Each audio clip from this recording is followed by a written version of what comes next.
What is the best way to fast according to the Bible? This is an important question for us to answer.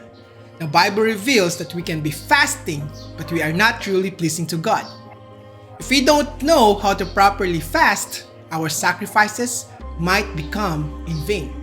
So today, we want to know, how should you fast? We are going to answer this question straight from the Bible.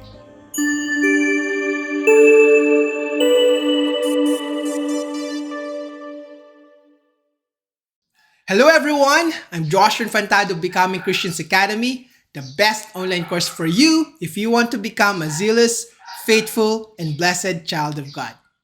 Today, I want to share with you the biblical way of fasting. Did you know that we can be fasting and yet God will not acknowledge it? There is a right way and a wrong way of fasting. If we are to harness the power of fasting, we need to know what the Bible really says about the proper way of fasting. We can fast and still not be pleasing to God. There are plenty of ways that we can fast in vain. The Bible clearly talks about how we should properly fast.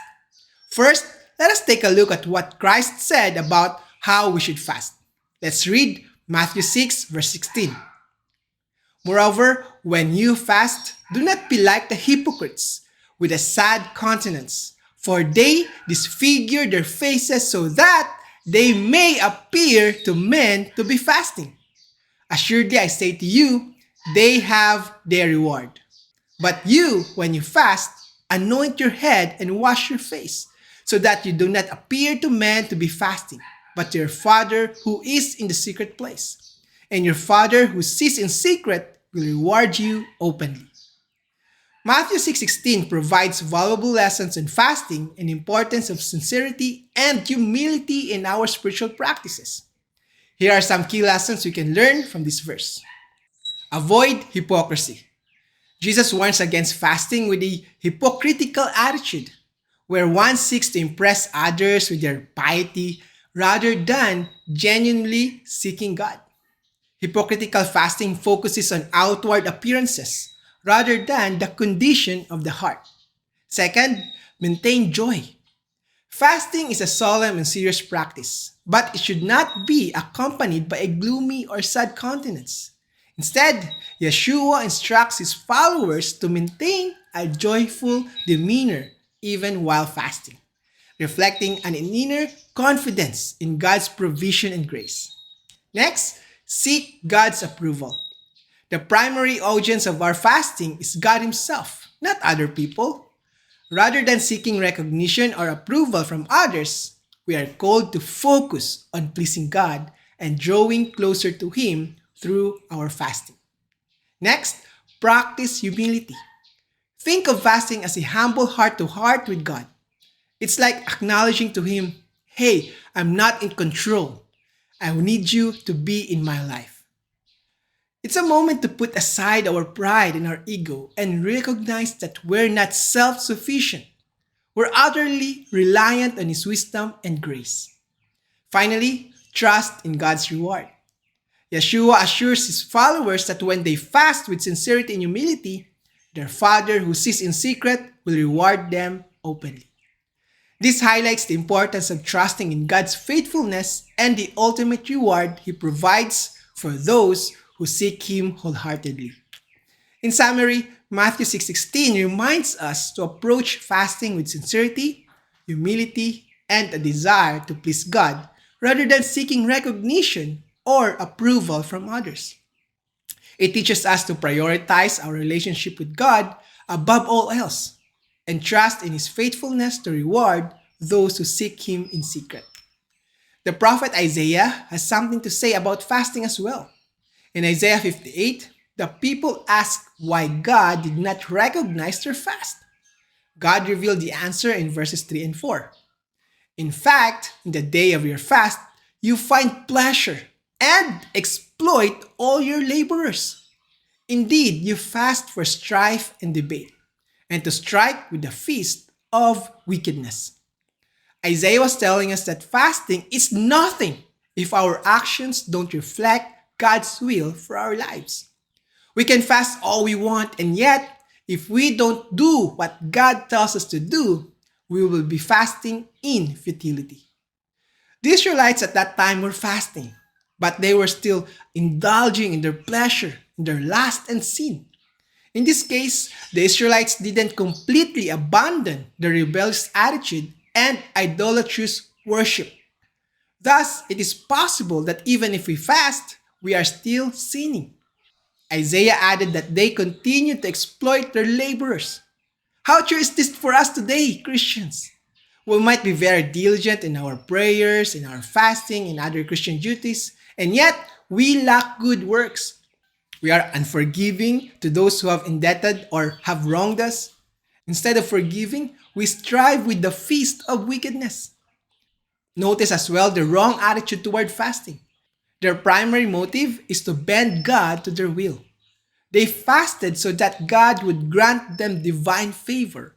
And when they did not receive it, they murmured and complained to God. They thought that they could buy God's divine favor by fasting. So, how should we fast in a proper manner? Isaiah continued, "Is it a fast that I have chosen? A day for a man to afflict his soul? Is it to bow down his head like a bulrush and to spread out sackcloth and ashes? Would you call this a fast and an acceptable day to Yahweh? Is this not the fast that I have chosen? To loose the bonds of wickedness, to undo the heavy burdens, to let the oppressed go free, and that you break every yoke? Is it not to share your bread with the hungry, and that you bring to your house the poor who are cast out? When you see the naked, that you cover him, and not hide yourself from your own flesh?" That's Isaiah 58, 5-7. Now, these verses can be a mouthful, and so let me break it down for you. From these verses, we can conclude, number one, fasting involves afflicting our souls. As we have already mentioned, we fast by going without food and drink. Number two, spreading sackcloth and ashes is a symbol of humility. We need to fast with a humble attitude. Fasting helps us to recognize that we are nothing and that we are completely reliant on God.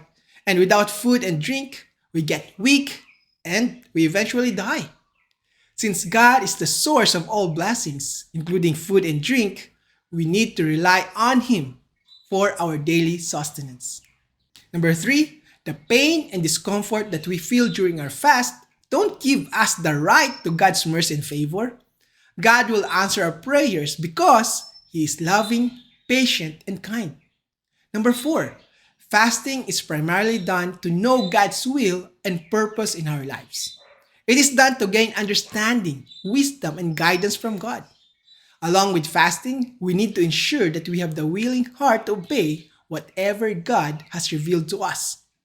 Finally, number five, fasting can only be meaningful when we couple it with the righteous acts. The prophet Isaiah listed some of the examples we need to do before, during, and after fasting. He said that we should let loose the bonds of wickedness, let go of the oppressed, feed the hungry, and clothe the naked. In short, we must fast and at the same time not forget our Christian duties to one another. Christ and Isaiah both concluded in the same voice. They said that if we fast in the proper manner, God, who sees us fasting in secret, will reward us openly. Then our light shall break forth like the morning.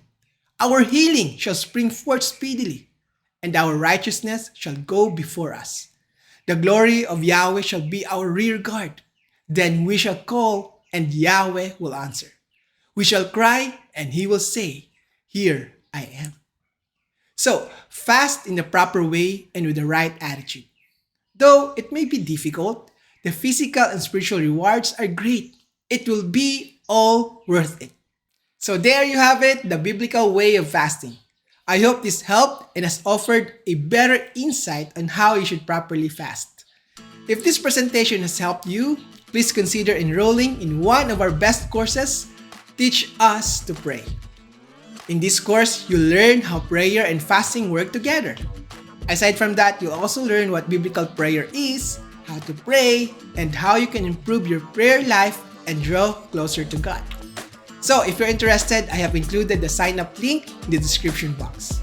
I'm fully confident that you will love the Teach Us to Pray course. With that, I want to say thank you so much for joining us today. I'm Josh Infantado of Becoming Christians Academy, praying that Yahweh, the Most High God, will bless us with His love, truth, and grace. See you next time. Hello friends, I need your help. If this is not too much to ask, please like, comment, and subscribe to our channel. This should only take 5 seconds of your time, but this simple gesture would help me reach more people and share the Word of God with the rest of the world. You have the power to make a difference in people's lives.